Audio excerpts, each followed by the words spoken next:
ಇದೇ hair colour ಹೇರೇ ಬೇಡ 100% natural hair colour ಇದು. ತುಂಬ ಚೆನ್ನಾಗಿ ಕಲರ್ ಆಗುತ್ತೆ, ಯಾವುದೇ ಸೈಡ್ ಎಫೆಕ್ಟ್ ಆಗೋದಿಲ್ಲ. ಕೂದಲು ಉದುರೋ ಸಮಸ್ಯೆ ಇದ್ದರೂ ಕೂಡ ಕಡಿಮೆ ಆಗುತ್ತೆ. ಈ ಥರ ಮಾಡಿ ಹಾಕೊಳ್ಳೋದ್ರಿಂದ ನ್ಯಾಚುರಲ್ ಆಗಿ ಕೂದಲು ಕಪ್ಪಾಗುತ್ತೆ.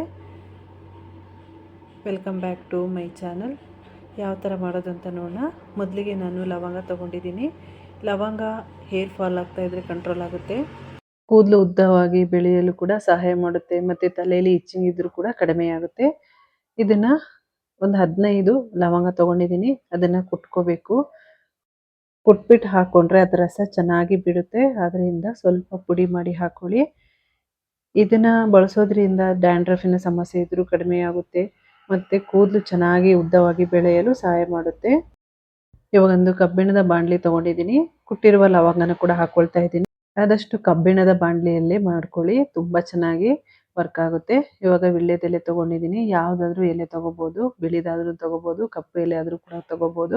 ಆದಷ್ಟು ಫ್ರೆಶ್ ಆಗಿರುವ ಎಲೆನ ಬಳಸಿ. ಇದನ್ನು ಬಳಸೋದ್ರಿಂದನೂ ಅಷ್ಟೇ ಡ್ಯಾಂಡ್ರಫಿನ ಸಮಸ್ಯೆ ಕೂಡ ಕಡಿಮೆ ಆಗುತ್ತೆ.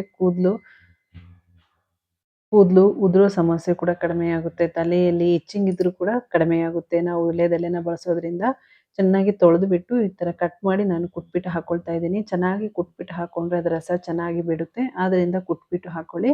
ಇಲ್ಲ ನೀವು ಮಿಕ್ಸಿ ಜಾರಿಗೆ ಹಾಕ್ಕೊಂಡಾದ್ರೂ ಕೂಡ ಹಾಕೋಬೋದು. ಸ್ವಲ್ಪ ರಫ್ ಆಗಿ ಕುಟ್ಬಿಟ್ಟು ಹಾಕ್ಕೊಂಡ್ರೆ ಒಳ್ಳೆ ರಸ ಬಿಡುತ್ತೆ. ಇವಾಗ ಅದನ್ನು ಕೂಡ ನಾನು ಕಬ್ಬಿಣದ ಬಾಣಲಿಗೆ ಸೇರಿಸ್ಕೊಂಡಿದ್ದೀನಿ. 1 ಗ್ಲಾಸ್ ನೀರು ಹಾಕ್ಕೊಂಡಿದ್ದೀನಿ. 250 ml ಅಷ್ಟು ನೀರು ಹಾಕ್ಕೊಂಡು ಇದಕ್ಕೆ ಟೀ ಪುಡಿನ ಕೂಡ ಬಳಸ್ತಾ ಇದ್ದೀನಿ. 1 ಟೇಬಲ್ ಸ್ಪೂನ್ ಟೀ ಪುಡಿ ಹಾಕ್ಕೊಂಡು ಸ್ಟವ್ ಆನ್ ಮಾಡ್ಕೊಂಡಿದ್ದೀನಿ. ಸ್ಟವ್ ಆನ್ ಮಾಡಿಕೊಂಡು ಇದಕ್ಕೆ ಆಪ್ಷನಲ್ಲು ಬೇಕು ಅಂದರೆ ಕಾಫಿ ಪುಡಿನ ಹಾಕ್ಕೊಳ್ಳಿ. ಕಾಫಿ ಪುಡಿ ಮತ್ತು ಟೀ ಪುಡಿ ಹಾಕೊಳ್ಳೋದ್ರಿಂದ ಒಳ್ಳೆ ಒಂದು ಕಲರ್ ಕೊಡುತ್ತೆ. ಅದರಿಂದ ಟೀ ಪುಡಿನ ಹಾಕ್ಕೊಂಡಿದ್ದೀನಿ. ಇದನ್ನು ಚೆನ್ನಾಗಿ ಕುದಿಸ್ಕೋಬೇಕು. ಕಲರು ಕಪ್ಪಾಗುತ್ತೆ ಅಲ್ಲಿ ತನಕ ಕುದಿಸ್ಕೊಳ್ಳಿ.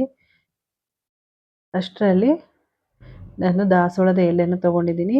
1 ಹಿಡಿಯಷ್ಟು ಕೆಂಪು ದಾಸವಾಳದ ಎಲೆನ ತೊಗೊಂಡಿದ್ದೀನಿ. ಸ್ವಲ್ಪ ದಾಸವಾಳ ಇದ್ರೂ ಕೂಡ ಬಳಸ್ಬೋದು. ಈ ಎಲೆನ ಬಳಸೋದ್ರಿಂದ ಕೂದಲು ಸಾಫ್ಟ್ ಆಗುತ್ತೆ. ಕಂಡೀಷ್ನರ್ ಯಾವ ಥರ ವರ್ಕ್ ಆಗುತ್ತೋ ಆ ಥರ ವರ್ಕ್ ಆಗುತ್ತೆ. ದಾಸವಾಳ ಎಲೆನ ಹಾಕೊಳ್ಳೋದ್ರಿಂದ ಕೂದಲು ಚೆನ್ನಾಗಿ ಉದ್ದವಾಗಿ ದಪ್ಪವಾಗಿ ಬೆಳೆಯಲು ಕೂಡ ಸಹಾಯ ಮಾಡುತ್ತೆ. ನೀವು ದಾಸವಾಳ ಎಲೆ ಇಲ್ಲ ಅಂದರೆ ಅಲೋವೆರಾ ಕೂಡ ಬಳಸ್ಬೋದು. ಅಲೋವೆರಾ ಜೆಲ್ ಕೂಡ ಬಳಸ್ಬೋದು. ಆದಷ್ಟು ಫ್ರೆಶ್ ಆಗಿರುವ ಅಲೋವೆರಾ ಜೆಲ್ಲನ್ನು ಕೂಡ ನೀವು ಬಳಸ್ಬೋದು. ನೋಡಿ, ಈ ಥರ ನೈಸಾಗಿ ಪೇಸ್ಟ್ ಮಾಡ್ಕೋಬೇಕು. ಇವಾಗ ಚೆನ್ನಾಗಿ ಕುದಿಸ್ಕೊಂಡಿರುವ ರಸನ ನಾನು ಸೋದಿಸ್ಕೊಳ್ತಾ ಇದ್ದೀನಿ. ನೋಡಿ, ಚೆನ್ನಾಗಿ ಕಲರ್ ಕೂಡ ಚೇಂಜ್ ಆಗಿದೆ. ಕಪ್ಪು ಕಲರ್ ಬರೋ ತನಕ ಕುದಿಸ್ಕೊಂಡಿದ್ದೀನಿ. ಮೀಡಿಯಮ್ ಉರಿಯಲ್ಲಿ ಒಂದು 10 ನಿಮಿಷ ಕುದಿಸ್ಕೋಬೇಕು. ಇವಾಗ ಕುದಿಸ್ಕೊಂಡಿರುವ ಈ ನೀರನ್ನ ಫಿಲ್ಟರ್ ಮಾಡ್ಕೊಳ್ತಾ ಇದ್ದೀನಿ. ಬಿಸಿ ಇರುವಾಗಲೇ ಫಿಲ್ಟರ್ ಮಾಡ್ಕೊಳ್ಳಿ, ಏನು ತೊಂದರೆ ಆಗೋದಿಲ್ಲ. ಇದನ್ನು ನೀವು ಸ್ಟೋರ್ ಮಾಡಿ ಕೂಡ ಇಟ್ಕೋಬೋದು. 1 ತಿಂಗಳ ತನಕ ಫ್ರಿಜ್ಜಲ್ಲಿ ಇಟ್ಕೊಂಡು ಬಳಸ್ಕೋಬೋದು. ಇವಾಗ ಫಿಲ್ಟರ್ ಮಾಡ್ಕೊಂಡಿದ್ದೀನಿ. ಬಿಸಿ ಇರುವಾಗಲೇ ನಾನೆಲ್ಲನೂ ಹಾಕ್ಕೊಂಡು ಮಿಕ್ಸ್ ಮಾಡ್ಕೊಳ್ತಾ ಇದ್ದೀನಿ. ತಣ್ಣಗಾಗಬೇಕು ಅಂತಲೇ ಇಲ್ಲ. ಮೊದಲಿಗೆ ನಾನು ಅದೇ ಕಬ್ಬಿಣದ ಬಾಣಲಿಯಲ್ಲೇ ರೆಡಿ ಮಾಡ್ಕೊಳ್ತಾ ಇದ್ದೀನಿ. ಕಬ್ಬಿಣದ ಬಾಣಲಿಯಲ್ಲಿ ಮಾಡಿಕೊಂಡ್ರೆ ಒಳ್ಳೆ ಒಂದು ಕಲರ್ ಬರುತ್ತೆ. ಏನೇ ಹೇರ್ ಕಲರ್ ರೆಡಿ ಮಾಡಬೇಕು ಅಂದರೆ ಆದಷ್ಟು ಕಬ್ಬಿಣದ ಬಾಣಲಿನೇ ಬಳಸಿ, ಆವಾಗ ತುಂಬ ಚೆನ್ನಾಗಿ ಕಲರ್ ಆಗುತ್ತೆ. ಇವಾಗ ರುಬ್ಕೊಂಡಿರುವ ದಾಸವಾಳ ಎಲೆ ಪೇಸ್ಟನ್ನು ಹಾಕ್ಕೊಳ್ತಾ ಇದ್ದೀನಿ. ದಾಸವಾಳ ಎಲೆ ಪೇಸ್ಟ್ ಇಲ್ಲ ಅಂದರೆ ಅಲೋವೆರಾ ಜೆಲ್ ಕೂಡ ಬಳಸ್ಬೋದು.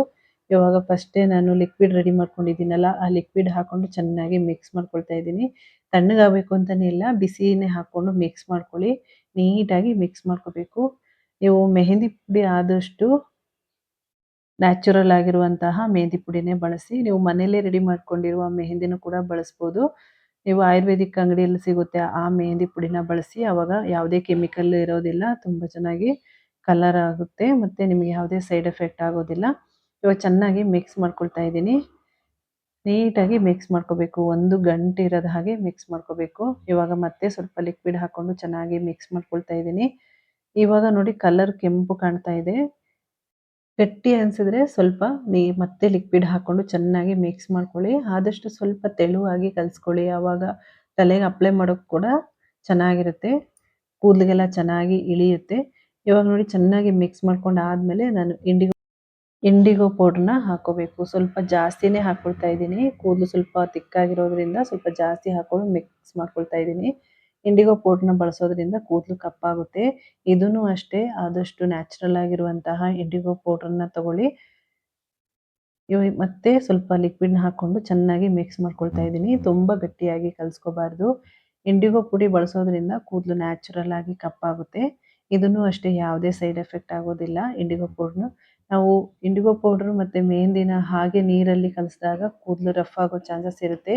ಆದ್ದರಿಂದ ನೀವು ದಾಸವಾಳ ಎಲೆ ಅಥವಾ ಅಲೋವೆರಾ ಜೆಲ್ಲು, ನೀವು ಫ್ರೆಶ್ ಆಗಿರುವ ಅಲೋವೆರಾ ಇದ್ರೂ ಕೂಡ ಅದ್ರ ಜೆಲ್ ರೆಡಿ ಮಾಡಿ ಕೂಡ ಹಾಕೋಬೋದು. ಆವಾಗ ಕೂದಲು ಸಾಫ್ಟ್ ಆಗುತ್ತೆ. ಕೂದಲು ಉದುರೋ ಸಮಸ್ಯೆ ಕೂಡ ಕಡಿಮೆ ಆಗುತ್ತೆ ನಿಮಗೆ. ವೀಳ್ಯದೆಲೆ ಎಲ್ಲ ಬಳಸ್ಕೊಂಡ್ರೆ ನಿಮಗೆ ತಲೆ ಹೊಟ್ಟಿನ ಸಮಸ್ಯೆ, ಇಚ್ಚಿಂಗಿನ ಸಮಸ್ಯೆ ಮತ್ತು ಕೂದಲು ಉದುರುವ ಸಮಸ್ಯೆ ಕೂಡ ಕಡಿಮೆ ಆಗುತ್ತೆ ವೀಳ್ಯದೆಲೆ ಮತ್ತು ಲವಂಗ ಬಳಸೋದ್ರಿಂದ. ಇವಾಗ ಚೆನ್ನಾಗಿ ಮಿಕ್ಸ್ ಮಾಡಿಬಿಟ್ಟು ಒಂದು 2 ಗಂಟೆ ಹಾಗೆ ಮುಚ್ಚಿಟ್ಕೊಳ್ಳಿ. 2 ಗಂಟೆ ಆದಮೇಲೆ ನಾನು ತೋರಿಸ್ತಾ ಇದ್ದೀನಿ ಎಷ್ಟು ಚೆನ್ನಾಗಿ ಕಪ್ಪಾಗುತ್ತೆ ಅಂತ. ತುಂಬ ಚೆನ್ನಾಗಿ ಕಪ್ಪಾಗುತ್ತೆ ನೋಡಿ. 2 ಗಂಟೆ ಆದಮೇಲೆ ತೆಗೆದು ತೋರಿಸ್ತಾ ಇದ್ದೀನಿ. ನ್ಯಾಚುರಲ್ ಆಗಿ ಕೂದಲು ಕಪ್ಪಾಗುತ್ತೆ. ಇವಾಗ 2 ಗಂಟೆ ಆದಮೇಲೆ ಚೆನ್ನಾಗಿ ಇದನ್ನು ಮಿಕ್ಸ್ ಮಾಡಿಬಿಟ್ಟು ಆಮೇಲೆ ತಲೆಗೆ ಅಪ್ಲೈ ಮಾಡ್ಕೋಬೇಕು. ಇವಾಗ ನೋಡಿ ತಿರುಗಿಸ್ಕೊಳ್ತಾ ಇದ್ದೀನಿ ನೀಟಾಗಿ. ಫುಲ್ ತಿರುಗಿಸ್ಕೊಂಡು ಆದಮೇಲೆ ತಲೆಗೆ ಅಪ್ಲೈ ಮಾಡಿ ತೋರಿಸ್ತೀನಿ. ಇದನ್ನು ಇಂಡಿಗೋ ಪೌಡ್ರ್ ಹಾಕಿದ್ಮೇಲೆ ನೀವು 1 ದಿವಸ ಇಡಬಾರ್ದು, ಅವತ್ತೇ ಅಪ್ಲೈ ಮಾಡ್ಕೋಬೇಕು. ಇವಾಗ ನೋಡಿ ಬಿಳಿ ಕೂದಲಿದೆ, ತುಂಬ ಇದೆ, ಆದರೆ ಈ ವಿಡಿಯೋದಲ್ಲಿ ಕಾಣ್ತಾ ಇಲ್ಲ. ಜಾಸ್ತಿಯಾಗಿ ಇದೆ ನೋಡಿ, ಸೈಡಲ್ಲೆಲ್ಲ ಕಾಣ್ತಾ ಇರ್ಬೋದು. ಇವಾಗ ನೀಟಾಗಿ ಅಪ್ಲೈ ಮಾಡಿಕೊಂಡು ಒಂದು 2 ಗಂಟೆ ಇಲ್ಲ 2.5 ಗಂಟೆ ಆದರೂ ಬಿಡಬೇಕು. ಈ ಹೇರ್ ಕಲರ್ನ ಹಾಕ್ಕೊಂಡ್ಮೇಲೆ ಚೆನ್ನಾಗಿ ಫುಲ್ ಅಪ್ಲೈ ಮಾಡಿಬಿಟ್ಟು 2 ಗಂಟೆ ಬಿಟ್ಟು ಬರೀ ನೀರಲ್ಲಿ ವಾಶ್ ಮಾಡ್ಕೊಳ್ಳಿ. ಬರೀ ನೀರಲ್ಲಿ ವಾಶ್ ಮಾಡ್ಕೊಂಡು ಆದಮೇಲೆ ನೆಕ್ಸ್ಟ್ ಡೇ ಎಣ್ಣೆ ಅಪ್ಲೈ ಮಾಡಿಬಿಟ್ಟು ಆದಷ್ಟು ಮೈಲ್ಡ್ ಶಾಂಪೂನ ಬಳಸಿ. ಆವಾಗ ಹೇರ್ ಫಾಲ್ನ ಸಮಸ್ಯೆ ಕಡಿಮೆ ಆಗುತ್ತೆ. ನೋಡಿ ಇವಾಗ ಕ್ಲೀನಾಗಿ ಅಪ್ಲೈ ಮಾಡಿಬಿಟ್ಟು ಹೇರ್ ವಾಶ್ ಮಾಡಿ ಕೂಡ ತೋರಿಸ್ತಾ ಇದ್ದೀನಿ ಯಾವ ಥರ ಕಲರ್ ಬಂದಿದೆ ಅಂತ.